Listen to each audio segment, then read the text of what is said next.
ذرا شروع کرتے ہیں متیل آپ سے شروع کرتے ہیں.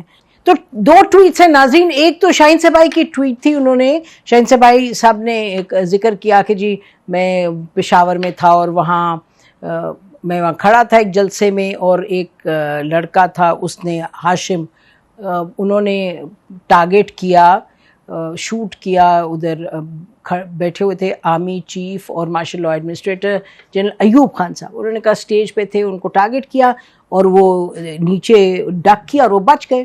اچھا, اور انہوں نے یہ ضرور اوپر ٹویٹ پہ لکھا سوچنے والے دیکھ لیں یا سم تھنگ لائک دس, کہ وہ خود کہہ رہے تھے جی میں بڑی گہری بات کر رہا ہوں, آپ اس گہری بات کو سمجھیں. خیر پرائم منسٹر صاحب کا یہ دیکھیں, انہوں نے شہباز شریف صاحب کا ٹویٹ لمبا سا آیا, انہوں نے لکھا انگریزی میں, Imran Khan continues to engage in a wild sinister and malicious campaign against COS general Asim Munir. His trick of using proxies to threaten the army chief of an assassination attempt has been badly exposed and hatred is over. تو ایک تو عمران خان صاحب کو کہہ رہے ہیں directly کہ جی یہ آپ اپنے پراکسی سے یہ کروا رہے ہیں.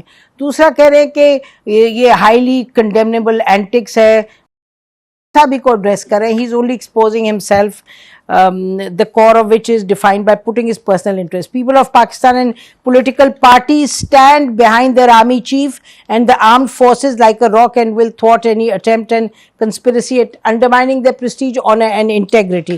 تو یہ پرائم منسٹر صاحب کا جواب ہے اور اس ٹویٹ کے حوالے سے. جی تو بتائیں متی اللہ.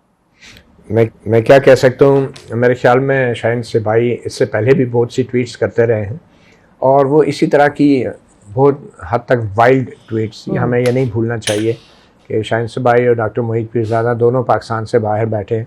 تو چاہے وہ یہ باتیں کرتے ہیں یا کوئی انڈیا سے کوئی بندہ ایسی باتیں کرتا ہے یا امریکہ میں بیٹھ کے یا لندن میں بیٹھ کے کرتا, ان ساروں کی اہمیت کم از کم ہمیں برابر کی ہی دینی چاہیے, کیونکہ پاکستان کے قانون کے دائرہ کار میں اور شکنجے میں تو وہ نہیں آتے. تو پرائم منسٹر شہباز شریف صاحب نے شاہین سے بھائی کی جو ہے وہ اب ایک طرف شہباز ہے اور دوسری طرف شاہین ہے, تو میرے خیال میں دونوں کی پرواز برابر کی جا رہی ہے. اور مجھے نہیں لگتا کہ شہباز شریف صاحب کو اس پہ اتنا رد عمل دینا چاہیے تھا. That's very unfortunate. ایک وزیر اعظم کے لیول کا آدمی ایک باہر ڈسگرنٹلڈ جرنلسٹ اگر ایک بیٹھا ہے تو اس کی ٹویٹ کے اوپر اس کو اتنی بڑی کنسپریسی بنا کے اور پھر یہ بھی کہہ رہے ہیں ایک سازش ہے اور کنسپریسی ہے.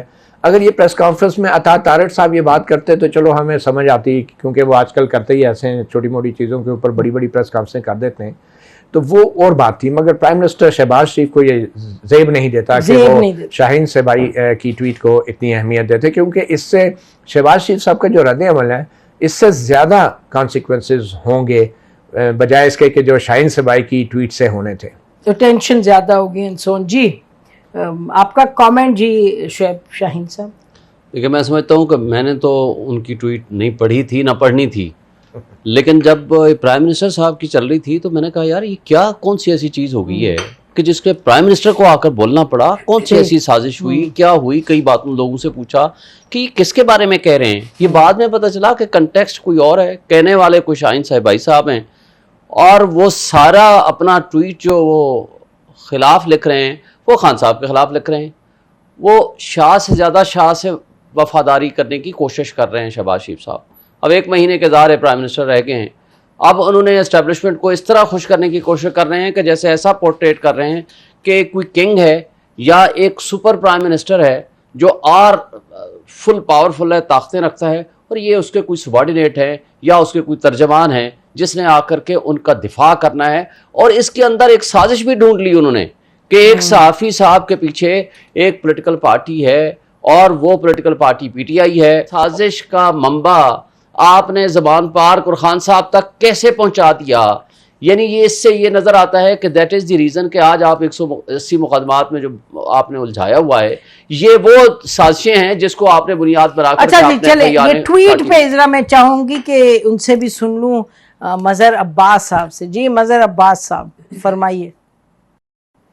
نہیں میں ایگری کرتا ہوں جو متی بات کہہ رہے ہیں اور ایون شعیب شاہین صاحب بھی کہہ رہے ہیں کہ شاید شاہین صاحب کے جتنے بھی فالوورز ہیں ظاہر اچھے خاصے فالوورز ہیں, انہوں نے جو چیز دیکھی ہو ان کا پڑھا ہوگا وہ تو پڑھا ہوگا, لیکن جب اس کا ریاکشن جو ہے وہ پرائم منسٹر کا اپنا ریاکشن آتا ہے کسی منسٹر کا بھی نہیں, کسی چلیں کوئی گورنمنٹ کی طرف سے کوئی چیز آ جاتی, پرائم منسٹر ڈائریکٹلی اس کو جواب دے رہے ہیں, تو شاہین صاحبائی کا مسئلہ تو حل ہو گیا کہ شاہین صاحبائی کے ٹویٹ پہ جو ہے وہ شہباز شریف صاحب جواب دے رہے ہیں. مجھے یہ خود پرائم منسٹر کے اندر کی فرسٹریشن نظر آ رہی ہے, اس سے زیادہ میں اس کا کیا جواب. بالکل بالکل ٹھیک ہے. چلیں جی, یہ تو قصہ تمام ہوا ٹویٹس کا. اب چلتے ہیں آگے ذرا. توشہ خانہ کیس پر آج کوئی ڈیولپمنٹ ہوئی ہے؟ اتوار ہے لیکن آپ فرما رہے ہیں کچھ ہوا؟ نہیں, توشہ خانہ کیس میں تو ایس سچ نہیں ہے, لیکن سوائے اس بات کے کہ جو توشہ خانہ کیس کے آپ 3 حصے سمجھ لیں نا. ایک تو توشہ خانہ کیس وہ ہے جو پینڈنگ ہے بیفور ہمایوں دلاور صاحب جج صاحب, جس کے پاس اسلام آباد ہائی کورٹ کے چیف جسٹس نے واپس ریمانڈ کر دیا تھا, اور اسلام آباد ہائی کورٹ کے چیف جسٹس کے آرڈر کے خلاف سپریم کورٹ میں پٹیشن فائل کر دی گئی ہے. وہ پینڈنگ ہے, کسی بھی وقت لگ سکتی ہے, ارلی ہیئرنگ کی درخواست بھی دے دی گئی. ٹیک اپ ابھی نہیں ہوئی, کسی بھی وقت لگ سکتی ہے, میں نے. دوسری بات یہ ہے کہ ہمایوں دلاور صاحب نے جو ان کو 7 days ٹائم دیا گیا تھا, ان کو کہا گیا کہ جی آپ 2 دن کا ٹائم دے دیں, وہ انہوں نے نہیں دیا, اور وکیل صاحب کی عدم موجودگی میں کل انہوں نے وہ جو ہے اس کو قابل سماعت قرار دے دیا, اور بغیر سنے, بحث سنے بغیر. اور وہ جو 7 days ٹائم تھا وہ بھی 12 تاریخ تک جائے گا, وہ ابھی ختم نہیں ہوا. تو انہوں نے بغیر سنے وہ آرڈر کر دیا. ظاہر ہے وہ ابھی آرڈر بھی نہیں لکھا, نہ وہ آیا ہے, نہ وہ کچی کاپی ملی ہے, نہ وہ ہمیں ملا ہے, نہ وہ سرٹیفائڈ کاپی ملی. توشہ خانہ کا دوسرا کیس آپ اگر تصور کریں کہ یہ جو گھڑی کی رسید والا جو معاملہ تھا, اس پہ FIR, اس کے حوالے سے, کیونکہ FIR ہیں تو ظاہر ہے بے شمار ہیں, کچھ 13-14 مقدمات ہیں جس میں بیل پٹیشنز پینڈنگ ہیں اور جو کہ کل لگنی ہیں, اور اس کے حوالے سے جو کچھ دہشت گردی کے مقدمات بھی تھے, اور اس حوالے سے JIT بنائی ہوئی تھی, اور وہاں خان صاحب نے پیش ہونا تھا, اور وہاں پیش ہوئے ہیں اور اپنی اسٹیٹمنٹ ریکارڈ کرائی ہے. تو اس حوالے سے وہ ہے. جہاں تک توشہ خانہ کا وہ والا کیس جو الیکشن کمیشن نے بھیجا ہوا ہے, اس کے اوپر جو ہے وہ آپ کے سامنے ہی ہے, جو تقریباً 10 کویسچنز فارمولیٹ کر کے چیف جسٹس نے بھیجے ہیں. اس پہ ہمارا اعتراض یہ ہے کہ جو کویسچنز فارمولیٹ کیے گئے ہیں آپ کے پاس, آپ اسلام آباد ہائی کورٹ کے چیف جسٹس ہیں, آپ خود ڈیسائیڈ کرنا چاہیے. اور آپ نے ڈیسائیڈ نہیں کیا تو اس آرڈر کے خلاف, ریمانڈ آرڈر کے خلاف ہم سپریم کورٹ میں گئے ہوئے ہیں.